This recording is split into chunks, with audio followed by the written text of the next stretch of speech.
այսինքն Երևանից մարդ բերելով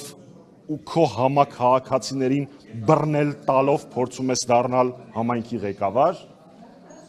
չգիտեմ հետո ինքը ոնց է Գյումրի քաղաքում քայլելու, ու վստահ եմ, որ այս գործողությունների պատասխանը առաջին հերթին հենց մարտի 30-ին Գյումրեցին տալու է։ Իսկ հիմա կարող եմ պատասխանել ձեր հարցերին։ Ո՞վ է սա պայմանավորված սոցհարցումներով իրենք ասում են, որ իրենք են առաջին տեղում, հետո Վարդան Ղուկասյան, հետո մյուս տեխնացուները, ինչու է պայմանավորված։ Գիտեք, ասել կարելի է ամեն ինչ, բայց ակնհայտ է, որ Գյումրին բոլոր առումներով, ես այդ բառը չեմ սիրում, բայց մերժում է ԿՊ-ին։ Դա նկատելի է թե սոցիալական ցանցերում, թե փողոցներում։ Գյումրիում նույնիսկ քննարկվում է, որ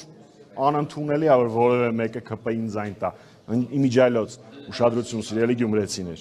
դա Սարիկին ձայն չի, դա ԿՊ-ին ձայնն է։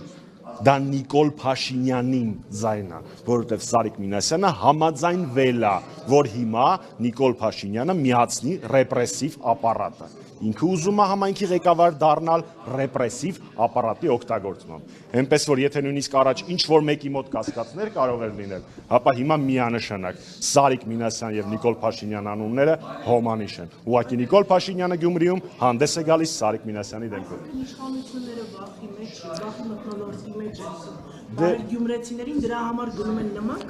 Դե գիտեք, այստեղ առաջին հերթին փորձում են վախեցնել Մարտուն Գրիգորյանին, որը ծիծաղալու է։ Ուղղակի ծիծաղալու է։ Իրանք լավ ճանաչում են Մարտունին։ Դժվար ինքը սենց բաներից վախենա։ Սա առաջինը։ Երկրորդ, մեր գյումրեցի եղբայրներին եւ քույրերին։ Իրանք այդքան չկան, որպեսզի գյումրեցուն կամ որևէ քաղաքացուն Հայաստանի Հանրապետության վախեցնեն։ Ու ես վստահ եմ, որ մարտի 30-ին իրանք դրա պատասխանը կլսեն։ Բնականաբար մենք մեր բոլոր լծակներով եւ գործիքներով մեր ընկերոջ կողքին ենք, այս պահին դեռևս քննարկվում է հարցը, թե ինչ է տեղի ունենալու Մարտուն Գրիգորյանի հոր եւ որդու հետ կապված, բնականաբար ողջ ընթացակարգի ընթացքում մենք լինելու ենք մեր ընկերների կողքին։ Որ վերջի Քարդաշեվ վերջին օրերին են այս գործողությունը իրականացել, իրենք գուցե ներքին հարցումներ են արել, արդեն հասկացել են իրավիճակը ինչպիսին է։ Ինձ թվում է իրանք իրավիճակը ինչպիսին է գիտեին ամենասկզբից։ Իրանք սցենարով երևի այսպես էր նախատեսված, այդ շոուները իրանք պետական կառավարում չեն իրականացնում, դիվանագիտությամբ չեն զբաղվում, սա որ նստած շոու ծրագիր են կազմում։ Դա հայտարարություններ չեն, դա հիստերիա է։ Խնդրում եմ տարբերակել քաղաքական հայտարարությունը հիստերիայից, դրանք երկու տարբեր հասկացություններ են։ Երևի իրանց շոուով դե բան են, հավաքովի վերջին զանգի սցենարիստների հավաքածու է, վերջին զանգերը այս տարի չի լինելու, որոշել են sense բաներ բեմադրել։ Չգիտեմ ինչի հենց այսօր, գուցե բանավեճով ապայմանավորված, որի ժամանակ վստահաբար ԿՊ-ի տեխնացուն խայտարակ էր լինելու, չգիտեմ կոնկրետ դրդապատճառով, ուղղակի վախեցել են, դեղերի ուշացման կանխավարկածը միշտ կա։ Իսկ բացառում եք, որ իսկապես իրավապահների զբաղվելու գործ կա այդ սցենարը։ Ես բառացի ներկայացրեցի, իդենտիկ նույն պրոցեսն է, ինչով զբաղվել է Սարիկ Մինասյանը, եթե հիմա Սարիկ Մինասյանի մոտ էլ գնա խուզարկություններ, օքեյ։ Իրենք պետբյուջեի, քաղաքապետարան բյուջեով են։ Փաշինյանի հայտարարությունները երեկվա դեր խաղաց ազգային ժողովրդից ասում պետք է ասֆալտին պարկասնել։ Նախ ինչպես նշեց Մարտուն Գրիգորյանը հենց նոր Գյումրիում ուր ասֆալտ, որը լմիատել այդ ասֆալտին պարկացնեն։ Իրանց պահած Գյումրիում ասֆալտ չկա։ Միջալոց Մարտուն Գրիգորյանը խոստացավ, որ երբ որ քաղաքապետ դառնա, այդ խնդիրը կլուծի եւ արդեն այդ ժամանակ իրենց հանցանքների համար Փաշինյանի թիմակիցները կպարկեցվեն նորմալ, հարթ, լավ կառուցված ասֆալտի վրա, թող անհոգ լինեն։ Այսինքն 10 տարի առաջվա լավ էլի պարոն Կերակոսյան։ Ինչ վերաբերում է հարցրեք գյումրեցիների։ Այս իրավական, սա նույնիսկ իրավական էլ բեսպրեդել չէ, էլի, սա ուղղակի բեսպրեդել է։ Այս ամեն ինչը իրանք ուղղակի չեն հասկանում, որ նման իրադարձությունները կաթիլ ավելացնում եւ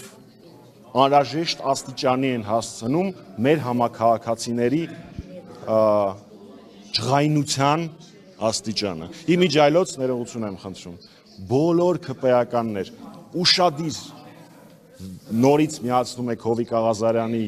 հետ տեղի ունեցող գործընթացը 3 այսօր ու մի քանի ամիս առաջ։ Ու տենց նայում եք, այդ ձեր հետ է տեղի ունենալու հերթով ամեն մեկիդ, որովհետև Նիկոլ Փաշինյանի հետ գործարքի գնալը վերջում բերում է այս արդյունքին։ Ինչ վերաբերում է թե ինչ սրանից հետո տեղի կունենա, ինչքան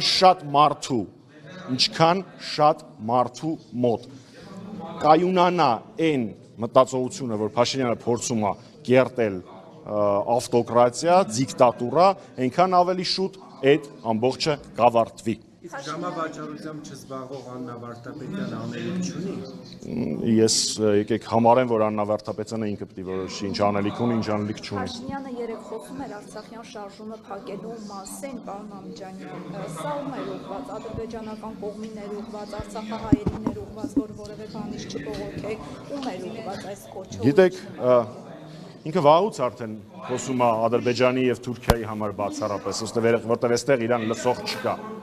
Իսկ ինչ վերաբերում է Ղարաբաղյան շարժման հետ կապված, Նիկոլ Փաշինյանի դերակատարումը հայ ժողովրդի եւ Հայաստանի Հանրապետության պատմության մեջ չափից փոքր է եւ չափից շատ ամոթալի, որպես ինքը հանդգնի Ղարաբաղյան շարժման մասին մի հատ էլ կարծիքներ հայտնել։ Ինչու այդպես հարցածայնքից, որ անպայման ուզում է բանավիճել նախկին 3 նախագահների հետ։ Գիտեք, այդ հարցի շուրջ այնքան արդեն դիպուկ մեկնաբանություններ են տրվել տարբեր տեղերից, որ ես դրանցից ավելի դիպուկ չեմ փորձի լինել, բայց նորից նույն կետն եմ ասելու։ Թեպետ քաղաքական դիակները խոսելու, գործելու հնարավորություն չունեն, իրան մնացել է անելու մի բան, հրապարակել բանակցային փաթեթները, ներառյալ 19 թվականի իրա հրաժարված բանակցային փաթեթը։ Այդ ժամանակ, երբ որ եթե ռիսկը հերիքի հրապարակի, այդ ժամանակ արդեն բանավեճի կարիք էլ չլինի, արդեն թղթով ապացուցված ակնհայտ կլինի, թե ով է դավաճանը, ով է հայրենավաճառը։ Իսկ ինչ վերաբերում է իր խոսացածին, ես եւս մեկ անգամ երեք համոզվեցի, որ Մելիք Ֆրանգյուլի ճակատագիրը Փաշինյանին հանգիստ չի տալիս, ինքը ուզում է ամեն ինչը անի, որ նույն ճակատագրին արժանանա։ Շատ շնորհակալ եմ, եթե ելի մեկնաբանություններ ունեն, կասեմ, ասա պարոն Կիրակոս։ Պարոն Ամիջանյան, Նիկոլ Փաշինյանը խոսելով Սերժ Սարգսյանի բանակցային գործընթացի մասին,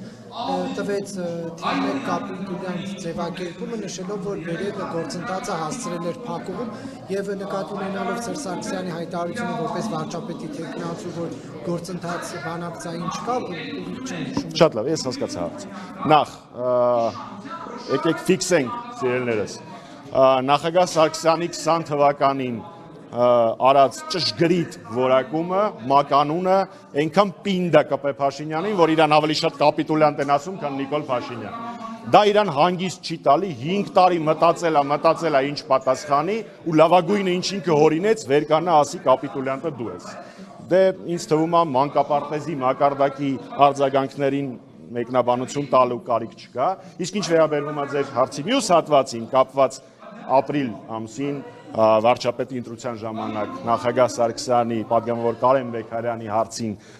պատասխանը հատվածային մեջ բերելուն, նորից եմ ասում, հատվածային, կրկնում եմ 1000-րդ անգամ, թող գրեն միտեղ, հոգնել եմ արդեն կրկնելուց։ Հայաստանի Հանրապետությունը երբևէ չի բանակցել Ադրբեջանի հետ ուղիղ, որովհետև երկրագնդի պատմության մեջ այդպիսի բանակցությունները երբեք որևէ արդյունքի չեն բերում։ Մենք բանակցում ենք միջազգային հանրության հետ, միջազգային հանրությունը իր ճնշման լծակները, իր ազդեցությունը օգտագործում է Ադրբեջանի վրա ու արդյունքում Ալիևը հայտարարում է, որ փակ դռների ետևում իրեն ստիպում են ճանաչել Արցախի անկախությունը։ Մենք այդպես էինք բանակցում։ Երբ որ ուղիղ ես բանակցում Ադրբեջանի հետ, գործնում ես 4 գյուղեր Տավուշում, ստանում ես անդադար պարտվողականություն եւ փաստացի վերջում մի փաստաթուղթ, որում ըստ իրենց իսկ ներկայացման բոլոր կետերը Հայաստանի Հանրապետության զիջումներն են։ Ֆիքսենք, որ մարտի 27-ի դրությամբ